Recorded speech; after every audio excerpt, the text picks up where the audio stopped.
King Von was building an empire much bigger than most people realized before his death. Beyond millions of streams and a rising rap career, he had his own label, artists around him, major deals, and even real estate. But just how big had his empire become? Let me break it down. Let's start with the music, because that's the engine that drove everything else. King Von didn't spend years grinding through mixtapes nobody heard. He dropped his first single, Beat Dat Body, in the middle of 2018, and within months he had a song that changed the trajectory of his entire career. On 17 June 2018, he released his first single, Beat Dat Body, with THF Zoo, and later in the year he released War With Us and his breakout single, Crazy Story. That single wasn't a one-off. The viral success of Crazy Story inspired a three-part trilogy, which blended Chicago drill music with Von's storytelling skills. The third and final installment landed roughly a year later. The last part, Crazy Story, PT3, was released on 13 September 2019. That trilogy wasn't just a fan favorite, it became one of the label's certified moneymakers. Only the Family earned a platinum plaque for King Von's Crazy Story, and a gold plaque for No Auto Dirk, both of which appear on 2018's Only the Family Involved, Volume 2. That's a platinum certified record from an artist who'd barely been in the industry a year. From there, the output didn't slow down. He kept building a catalog with real chart weight behind it. Von released his debut mixtape, Grandson, Vol 1 with OTF in September 2019, and the album was ranked 37 on Billboard's top R&B hip-hop albums and 75 on the Billboard 200. For an artist who was still relatively new to major national attention, cracking the Billboard 200 with a debut mixtape is not a small thing. 6 months later, he was back with another project, and this one pulled in outside names that showed just how far his reach had grown. Von was soon back in the studio, releasing his second mixtape, LeVon James, on March 6, 2020, which featured artists YNW Melly, NLE Choppa, and Booker 600. Getting NLE Choppa and YNW Melly on a project in early 2020 tells you where Von's stock was at that point. He wasn't just a regional Chicago name anymore. He was pulling features from artists who were breaking out nationally in their own right. Then came the album that put a number on everything he'd built. Welcome to O Block dropped in the fall of 2020, and it became the clearest evidence yet of how big his footprint had gotten.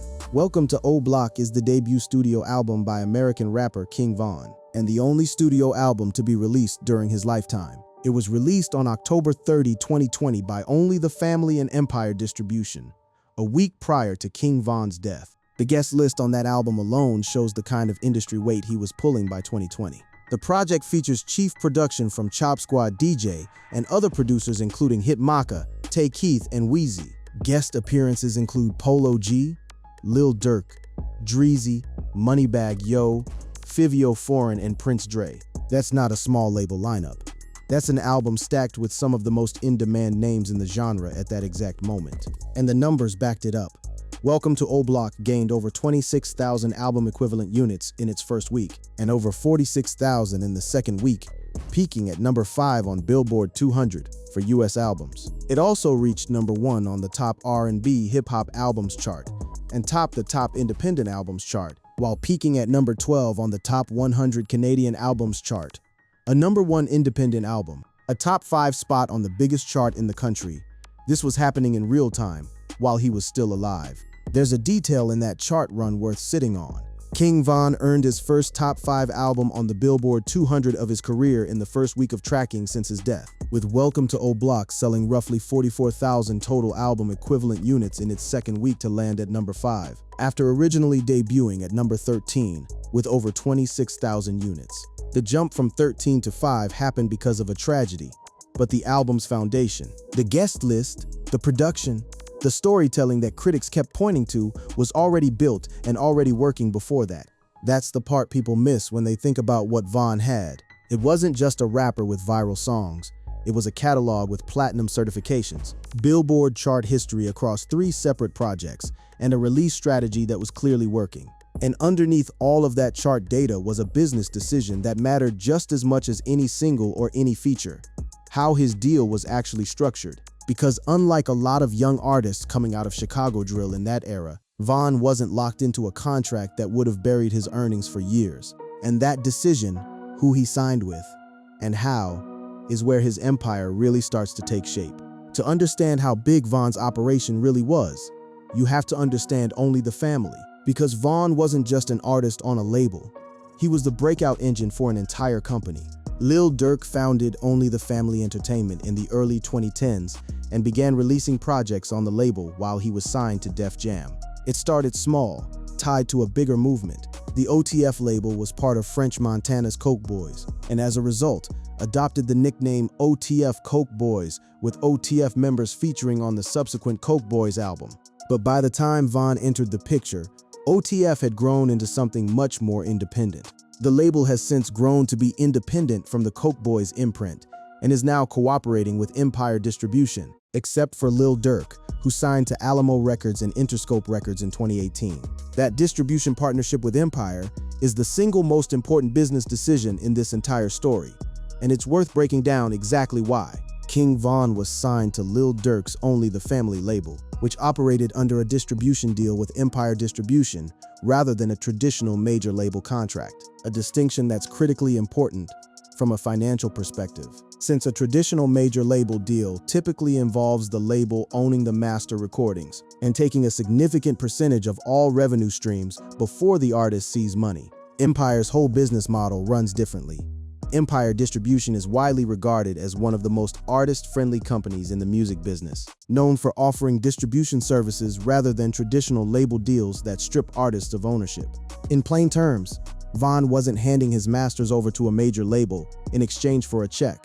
He kept ownership. That single structural choice is why his catalog is still generating serious money years later. But at the time, it also meant something simpler. Every stream, every sale, every sync deal was funneling more directly back to him and his label than it would have under almost any major label contract in the industry. Now, Only the Family wasn't just Von and Durk, it was a full roster, and Von's success helped pull the whole thing into the spotlight. During the 2010s, OTF's roster expanded to include King Von, OTF Ike, Memo 600, Booker 600, Park Hill, Duty Low, MK, Timo, and others. That's not a two-man operation. That's a label with depth, and Von's chart success gave all of those artists a bigger platform than they would have had otherwise.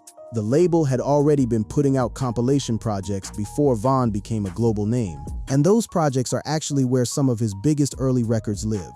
In 2018, OTF released its first crew album, Only the Family Involved, Volume 1. The sequel to that project is where Crazy Story and No Auto Durk picked up their certifications, meaning Von's breakout song was technically a label release before it was ever positioned as a solo single. This is a crew-first business model. Von wasn't an isolated star sitting on top of a label. He was one piece of a machine that had other artists, other releases, and other revenue streams all moving at the same time. And every time Von's name got bigger, that entire structure benefited. When Crazy Story went viral, it wasn't just Von's stock that rose.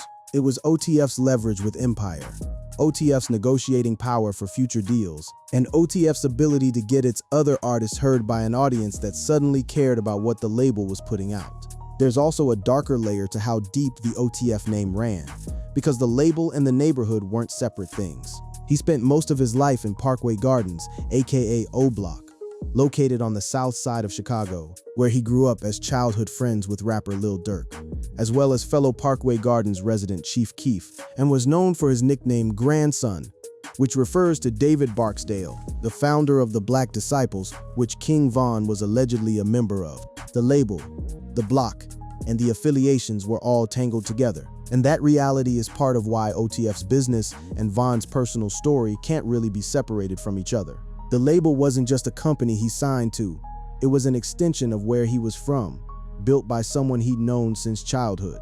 That closeness with Durk also shows up in how much they worked together publicly, which mattered for both of their brands. On July 9, 2019, Lil Durk and King Von released their collaborative single, Like That.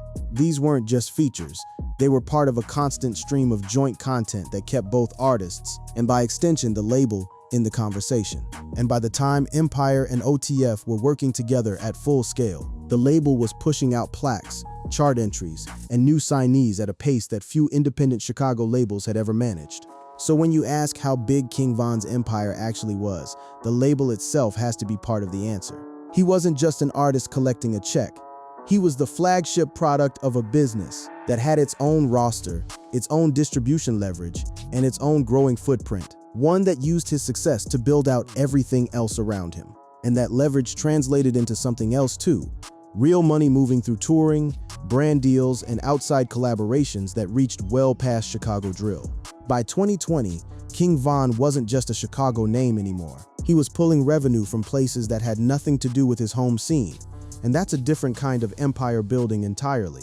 Start with touring, because it's one of the clearest signs an artist has crossed from buzzing to in demand. He went on his first tour in 2020, named the Welcome to O-Block Tour. And the tour was a sellout success, with King Von's energetic performances earning him a loyal fan base, and he had several upcoming shows scheduled before his untimely death. A sold-out tour with more dates already booked is a revenue stream that was only just getting started when it stopped. Then there's the collaborations that reached past his own label and his own genre. He was also featured on the remix of DaBaby's hit song Jump, which peaked at number 5 on the Billboard Hot 100 chart. And these collaborations contributed significantly to his growing profile. That's worth sitting with for a second. A number 5 spot on the Hot 100 is one of the biggest chart placements in the country, and Von got there through a feature that had nothing to do with Chicago drill or Only the Family. That's an artist whose name was valuable enough that a mainstream hitmaker like DaBaby wanted him on a remix of a song that was already blowing up. King Von collaborated with several prominent rappers during his career, including Lil Durk, Polo G, and G Herbo, among others. And his collaborations helped to increase his popularity and introduced his music to new audiences. Every one of those names came from a different lane. Durk was his day one. Polo G was breaking out of Chicago's melodic side. G Herbo had already established himself nationally years earlier. Von wasn't just working within his own circle. He was building bridges to different fan bases, different regions, and different sounds, and each bridge widened his commercial reach. On top of touring and features, there was the merchandise side of the business, which is often the most overlooked revenue stream for young rappers because it doesn't show up on a chart. With a rapidly growing fan base, King Von capitalized on merchandise sales and branding, selling exclusive clothing lines, hoodies, and custom apparel via his website, and collaborations with fashion brands. That's a direct-to-fan revenue line that doesn't depend on streaming payouts or label splits. It's money that flows straight from the artist's brand to the artist's pocket, and it was already running by the time Welcome to O-Block dropped. And the record deal itself, on top of everything else, was actively funding new projects rather than sitting as dead weight. King Von was signed to Lil Durk's Only the Family label, distributed by Empire Distribution, and his record deal helped finance his projects and provided upfront payments, increasing his overall wealth. That's the machine working the way it's supposed to. Advances funding new music generating streams and sales, and those streams and sales feeding back into a structure where Von actually kept a real share because of how that Empire deal was built in the first place. Put all of that together and you get a picture that goes well past rapper with a viral song. You get a sold-out tour with more dates on the calendar. You get a Hot 100 Top 5 placement through a feature outside his own camp. You get a merchandise operation running independently of the label. You get a documented growing list of primary revenue sources. His primary sources of income were music sales, streaming revenue, live performances, merchandise, and brand deals. That's 5 separate income streams, all active, all growing, in under 3 years of being a signed artist. It's also worth remembering how fast this all happened. Von didn't have a decade to build this out slowly. He had roughly 2 years between his breakout single and his death to stack a touring business, a merch line, a run of high-profile guest features, and a growing catalog with real financial backing behind it. Most artists spend the better part of a decade assembling that many moving parts. Von was doing it in real time, at a pace that outstripped almost every other artist, coming out of the drill scene during that stretch. And once you see that pace, how fast the money was actually coming in from that many different directions, it starts to explain why he was already making moves with it, not just spending it, but putting it into things that were supposed to last. Cars, jewelry, and property. That's where the story goes next, because the way Von spent and invested his money tells you just as much about the size of his empire as the charts do. Every young rapper with money buys jewelry and cars. That part isn't unusual. What's worth looking at with King Von is the scale of it, and the fact that he was already moving towards something more permanent before his life was cut short. Start with the visible stuff, because there was a lot of it. Before his passing, King Von owned a fleet of luxury vehicles, including a Lamborghini Urus, a Dodge Hellcat, and several high-end SUVs. And he was known for his flashy jewelry collection, which featured custom diamond chains, watches, and rings, reportedly worth hundreds of thousands of dollars. A Lamborghini Urus alone runs well into six figures. Add a Hellcat, a handful of SUVs, and a jewelry collection in the hundreds of thousands, and you're looking at an asset pile that most artists at his level of fame hadn't even started building yet. His public appearances and music videos showed signature drill-era aesthetics, designer fashion, jewelry, and high-end cars, including designer fashion pieces from brands like Louis Vuitton, Gucci, and Off-White, high-end iced-out jewelry custom designed for music videos, and performance-grade vehicles and rentals frequently shown on Instagram. That's not just personal spending. That's brand building. Every video, every post, every appearance was reinforcing an image that was directly tied to his commercial value as an artist. The jewelry and the cars weren't separate from the empire. They were part of how he sold it. But the more interesting layer is what was happening underneath the visible stuff, the property and studio investments that don't show up in a music video. He had reportedly started investing in real estate in Atlanta and Chicago, though details remain private. That's a rapper thinking past the next single, putting money into something that holds value regardless of what happens with his next project. Studio investments and recording equipment in Chicago and Atlanta were part of his visible asset profile during his lifetime. That's a business decision, not a flex. Owning your own recording space cuts costs on every future project and gives an artist control over their own creative pipeline instead of renting time by the hour. And then there's the Atlanta property itself, the clearest sign that Von had already made the jump. From renting a lifestyle to owning something substantial, the estate, situated in a gated community in Atlanta, embodied King Von's aspirations and status. With an expansive property that featured a luxurious master bedroom, multiple bathrooms, a private movie theater, and a modern kitchen. A private theater and a gated community aren't rental property features. That's a home somebody bought to plant roots in a city he'd relocated to specifically to grow his career. That move to Atlanta wasn't random either. It followed a well-worn path that other artists from his circle had already taken. Von moved to Atlanta in 2019, where Lil Durk already resided, to benefit his career and leave behind the violence he grew up with. Atlanta was the industry's center of gravity for a huge chunk of hip-hop at that point. Studios, producers, other artists, video directors all concentrated in one city. Buying property there wasn't just a lifestyle purchase, it was a business location decision. Positioning himself at the center of the industry he was trying to dominate. Here's the thing that makes this part of the story hit different than it would for most young artists who buy chains and cars. Von was clearly starting to transition. After his passing, his estate has reportedly focused on cataloging assets, protecting his image rights, and managing royalty inflows. Though King Von had not yet entered the major real estate buying stage of his career when he passed. That's an important distinction. He wasn't done building the Atlanta home, the studio investments, the real estate interest in two separate cities. All of that reads like the early stage of a much bigger portfolio that simply never got the chance to fully form. He was buying the foundation.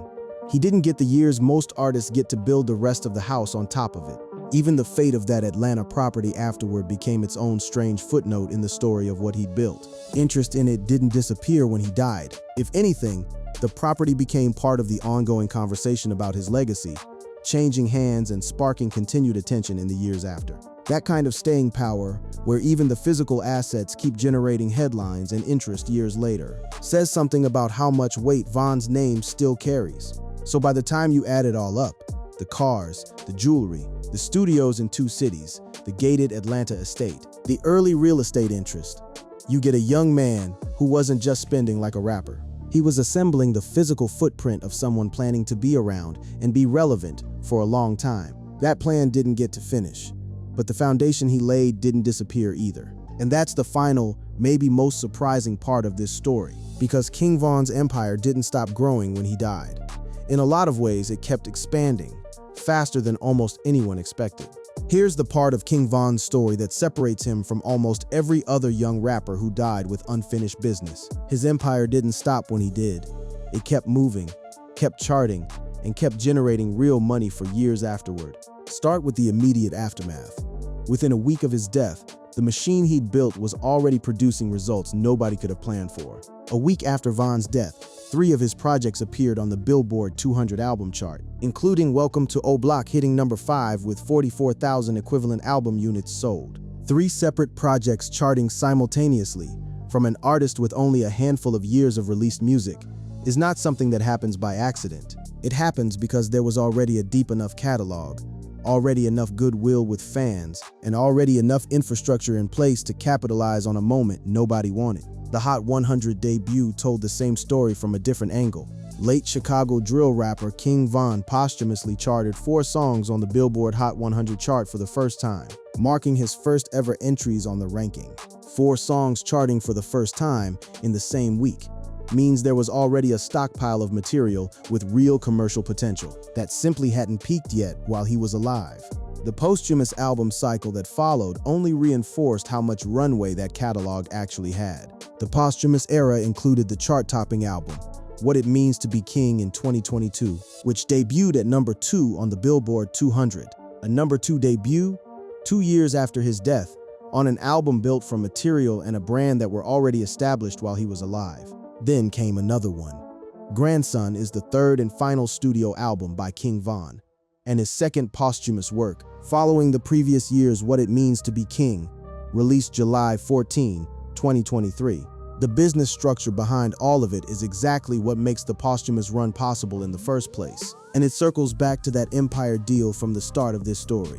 His deals and ownership structure allowed him to gain the most revenue from sales and licensing, and his net worth continues to be supported by ongoing streaming activity and posthumous releases. His independent ownership and distribution ensure that revenue flows directly to his estate, allowing his musical legacy to remain financially impactful even after his death. That's the payoff of the decision Dirk and OTF made years earlier to work with Empire instead of signing away masters to a major. It meant that when the posthumous releases started rolling out, the money had a clear, direct path back to the people who were supposed to receive it. The estate's ongoing value reflects just how much that structure has mattered. Only the family provides profit participation in collective releases and label growth. Empire Distribution handles distribution and digital monetization across global platforms, and his music catalog remains a high-value digital asset that appreciates over time, with growing market demand from catalog buyers. That last point matters more than it might seem. When major catalog buyers are circling an asset, it means the industry itself has priced that catalog as a long-term earner, not just a short-term posthumous bump. That's reflected in the streaming numbers that have kept flowing years after his death. Between 2023 and 2026, his catalog has produced stabilized annual streaming royalty income of approximately $300,000 to $700,000 per year, plus catalog appreciation. That's not a one-time posthumous wave, that's a sustained, ongoing business, still cutting checks half a decade after he passed. It's not all been clean, though. An empire built this fast, out of this environment, carries baggage into its afterlife too. His estate has had to answer for things tied directly to the world he came from.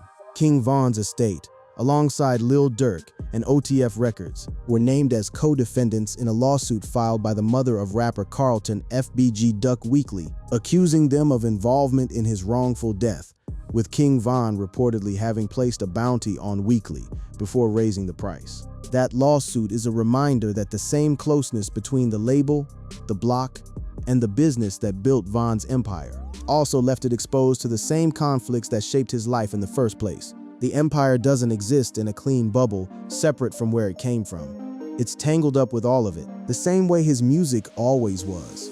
Even the way he died became part of an ongoing legal story that outlived the initial headlines. In 2023, the primary murder suspect, Lul Tim, was acquitted after new evidence revealed that the late popular singer was killed in self-defense. That outcome, 3 years after the shooting, shows how long these threads stayed active, legally, financially, and emotionally, long after the initial shock had faded from headlines. So where does that leave the empire itself? A platinum single, multiple charting mixtapes while he was alive, a number 5 debut album that turned into 3 posthumous, top-charting projects, a record deal structured smart enough that ownership stayed close to home instead of getting swallowed by a major label, a label with a full roster that his success helped elevate, a sold-out tour with more dates already booked. a hot 100 top 5 feature outside his own camp, property and studio investments in 2 cities, and an estate that years later is still cutting 6-figure annual streaming checks while catalog buyers circle it as a long-term asset. None of that was fully visible from the outside while he was alive. Most people saw the drill scene, the viral songs, the O-Block name, and stopped there. But underneath that was a structure, deals, ownership stakes, a growing roster, real estate, and a touring business that was still expanding fast when it all got cut short. What was left behind wasn't just a legacy built on nostalgia.